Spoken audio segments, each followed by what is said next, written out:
La traditionnelle cérémonie des vœux est un moment privilégié d'échange et de convivialité dont l'origine remonterait à Babylone et que chaque pays, chaque région, chaque famille célèbre à sa manière avec ses codes, ses rites pour conjurer les mauvais sorts et attirer la chance et la prospérité. Ce qui compte pour moi, c'est l'action concrète, par l'action publique.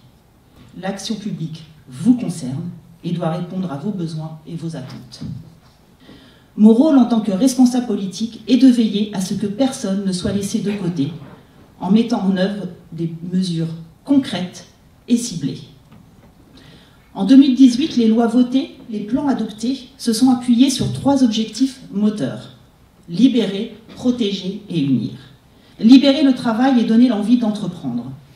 Si l'on veut réguler notre économie et mettre le travail au centre de notre société, afin que chacun vive dignement, il est nécessaire de libérer les énergies et de revaloriser le marché du travail.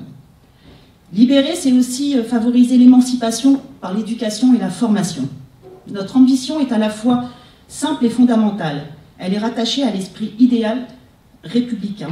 Dès le plus jeune âge, grâce à l'école, chacun doit maîtriser les fondamentaux. Lire, écrire, compter et respecter autrui. Protéger, c'est préparer une société solidaire, inclusive, avec le plan de stratégie de prévention de lutte contre la pauvreté qui soutient des initiatives concrètes portées par des associations et des départements comme le nôtre, pour lutter contre le non-recours, pour permettre l'accès aux soins au moindre coût et pour tester aussi le revenu d'activité universelle. Protéger, c'est aussi lutter contre les fausses informations.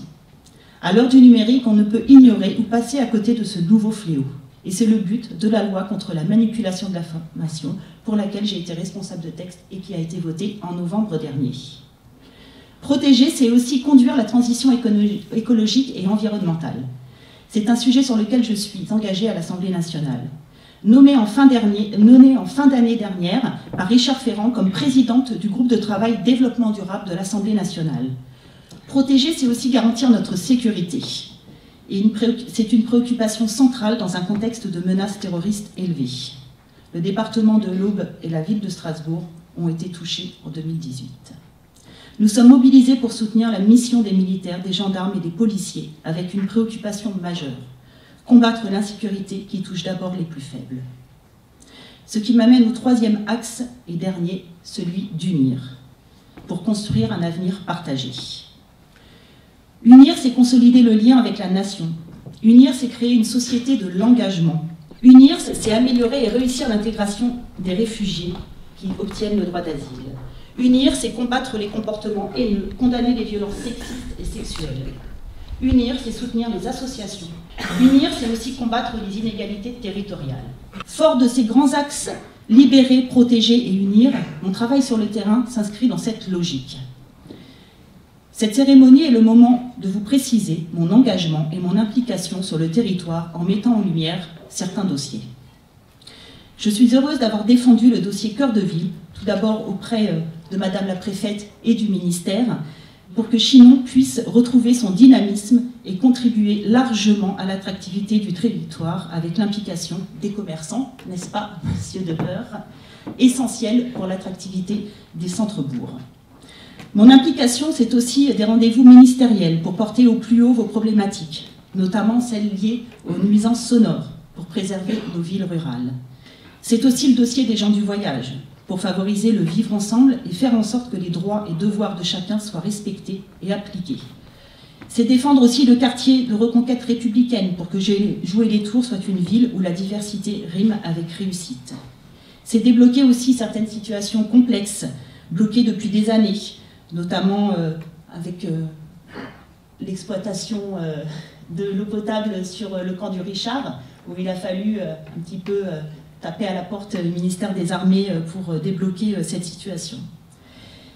C'est aussi travailler sur le chantier de la mobilité qui arrive, comme je disais tout à l'heure, à l'Assemblée nationale, mais un travail qui est déjà bien engagé sur les territoires. Et j'ai lu dernièrement d'ailleurs que Gilles Mortier avait engagé une plateforme sur le covoiturage et ça correspond tout à fait sur les volets de la loi mobilité.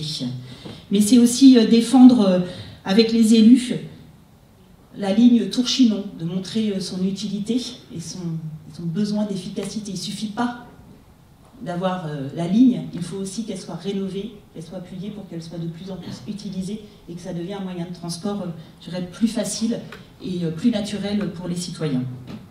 Unir, c'est aussi parler de la parentalité, avec l'association CLAC et le ministère de la Santé, où Grégory Mortier a pu présenter son projet et pourra, j'en suis sûre, intégrer le plan pauvreté. Unir, c'est aussi et surtout, je dirais, par la culture, se fait par la culture. Il y a bien sûr le pass culture qui va arriver pour les jeunes de 18 ans, dont 4 départements sont aujourd'hui expérimentateurs, démonstrateurs, et qui va se développer sur tous les départements d'ici la fin de l'année. Chers amis, avec nous tous, dans notre diversité, montrant que collectivement, nous pouvons construire une société dynamique, plus juste, plus solidaire, et que rien ne peut être un obstacle lorsque l'on s'écoute avec intérêt et respect. Je vous souhaite donc à chacune et à chacun d'entre vous une très belle année 2019, en espérant que ce millésime répondra à vos espérances et vous réservera un lot de petits et de grands bonheurs au quotidien.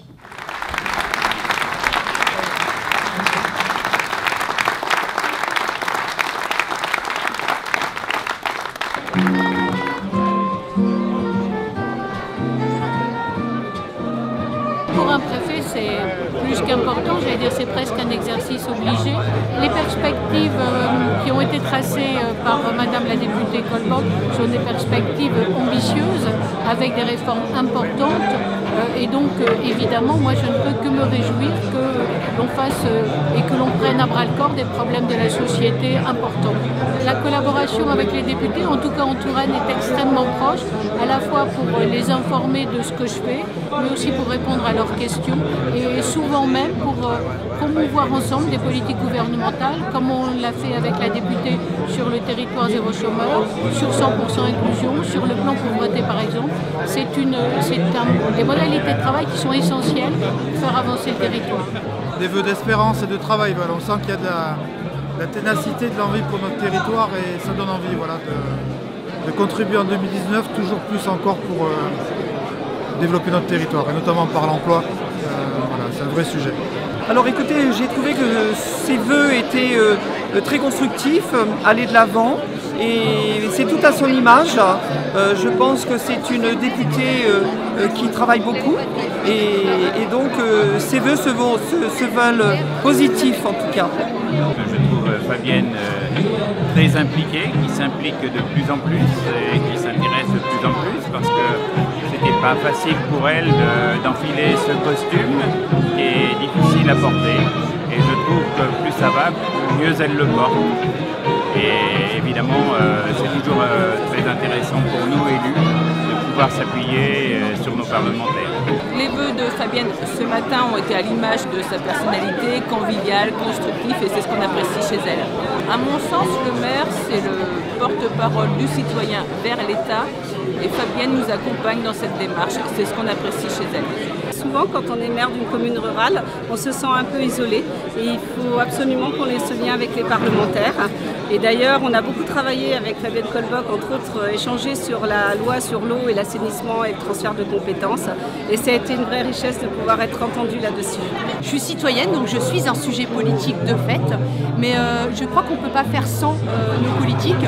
Alors évidemment, ça peut être critiqué, mais en tout cas, c'est des personnes qui nous appuient au quotidien, qui soutiennent nos projets, qui vont remonter nos projets auprès des ministres. Et moi, je trouve que c'est un appui complètement incontournable. Et pas que par mon association qui organise le festival sur le handicap, mais aussi en tant que référente handicap. C'est vrai que quand j'ai des communes qui peuvent être récalcitrantes dans l'accueil des enfants en situation de handicap, moi j'ai besoin des députés, j'ai besoin de personnalités politiques pour m'accompagner aussi dans les difficultés que je peux rencontrer. Fabienne, elle a cette façon d'être proche des autres. J'ai trouvé un discours plutôt proche du citoyen, un discours plutôt engagé, un discours qui nous donne de l'énergie, de la motivation.